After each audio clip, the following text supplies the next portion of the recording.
Permission भी मिल चुकी है।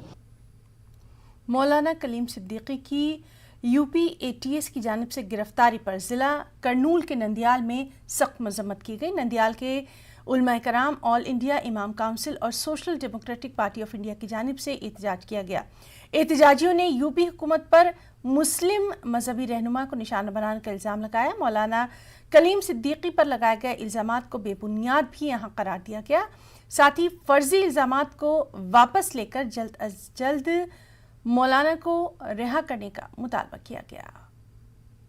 दुनिया के जितने ममालिक हैं, इन तमाम ममालिक के अंदर भी और मुल्क के जितने भी गैर मजहब के लोग हैं, उन तमाम लोगों के दिलों के अंदर भी एक ऊंचा मुकाम रखने वाली शख्सियत है। मौलाना कलीम सिद्दीकी साहब मुल्क के आईन के दस्तूर के मुताबिक मुल्क की हिफाजत और मुल्क की तखियत के लिए और मुल्क को आगे की तरफ लेकर चलने के लिए काम करने वाली एक बड़ी शख्सियत है। एक ऐसी शख्सियत को गिरफ्तार किया गया, ये शर्मनाक बात है हमारे मुल्क की इस गवर्नमेंट के लिए।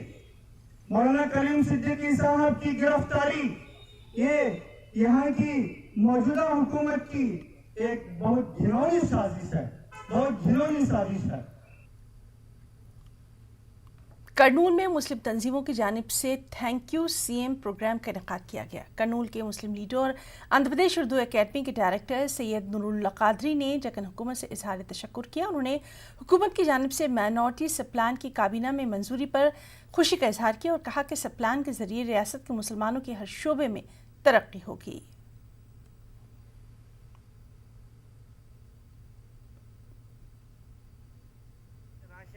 जो 4% रिजर्वेशन करे थे उस ज़माने में, तो उसी हिसाब से जो तमाम माइनॉरिटी जो उम्मीद लगाए हुए थे, उस उम्मीद का जो है आज हमारे को जो है खुशी हुई कि जगनमोहन रेड्डी साहब ने जो माइनॉरिटी सब प्लान के ज़रिए जो माइनॉरिटीज़ को जो हक उनका जो आना था उसके ज़रिए जो है उन्होंने जो लागू किया।